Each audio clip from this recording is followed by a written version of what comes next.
You know, Robbie might be the most famous robot that came out of the 50s, but not far behind has to be the B9 model Class YM3 Environmental Control Robot. The what who now? Otherwise known simply as Robot, who looked after the Robinson family when they were lost in space. Who doesn't love the campy adventures from the 60s Lost in Space TV show? I don't. It was more of a kind of pantomime fantasy than proper sci-fi, and it was really made with kids in mind. Really young kids. Give me Star Trek any day. Well, except Star Trek didn't have robots. And since we're making robots, our challenge here is to recreate B9 at minifig scale. Danger! Will Robinson! Actually, did you know that that iconic phrase was only uttered once by the robot in the original show? Well, I guess that's at least better than "Beam me up, Scotty," which was never actually uttered. So what are we waiting for? Let's get building.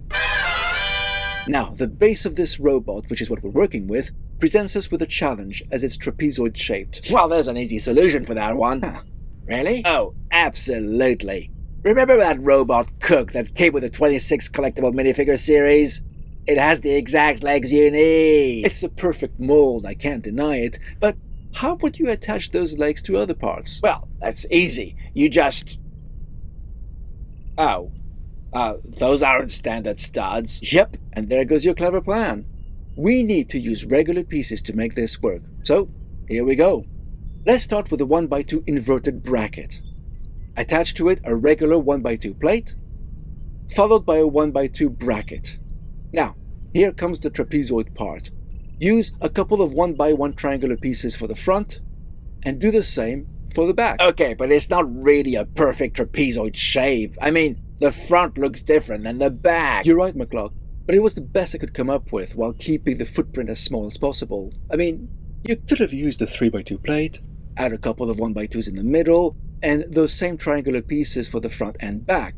But I felt it made the footprint look too wide, so I elected for this option instead. I don't know. I like the uniformity of your second option, even if you feel it's too big. Well, I'll leave it for our audience to decide which version they prefer. Personally, I'll stick with the one with the brackets. As we move up, the legs are made up of a standard 1x1 round plates, and topped up with a 1x2 jumper plate. Why are you using that piece? I needed something that would allow me to attach what comes next, 3 2x2 round plates, while also allowing the torso to rotate, just like the robot from the TV show did. Oh, right. Cool. Now the voice box is represented by a transparent red 1x1 round plate. Why not use one of those fancy quarter circle tiles, like you did for Tobor and Robbie? Trust me, I would have loved to, but the pieces I'll use later on will make it clear why that wouldn't have been possible.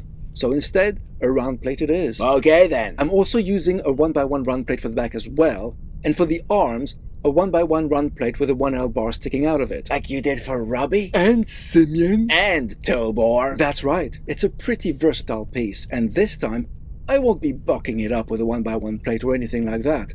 Instead, I'll be attaching its hands directly to those pieces, which is pretty much how B9 looked in the show. Well, he's not going to be very flexible that way. The point is accuracy, McCluck. Alright. All these parts are held together thanks to a 2x2 round tile with a hole in the middle.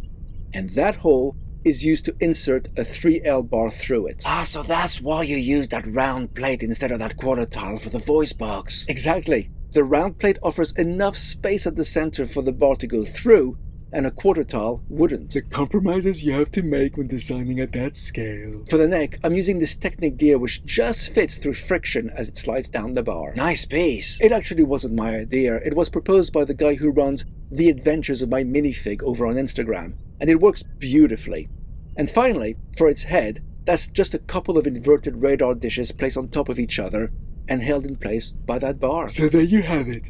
B9 at its minifig scaled magnificence, made up of 25 easily sourceable pieces. It's also pretty sturdy and quite close to the right size when you put a minifig next to it. So, if you ever find yourself stranded in the vastness of the cosmos, make sure you get this robot to tag along with you on your adventures. But what do you think? Let us know in the comments. And if you like what we do, And how we do it. And you feel you'd like to help us out, please consider joining our Patreon. as long as you can afford it, of course. The link's in the description and pinned comment. And we'll speak to you again next time. On the Year of the Robot. This is just not gonna stop, is it?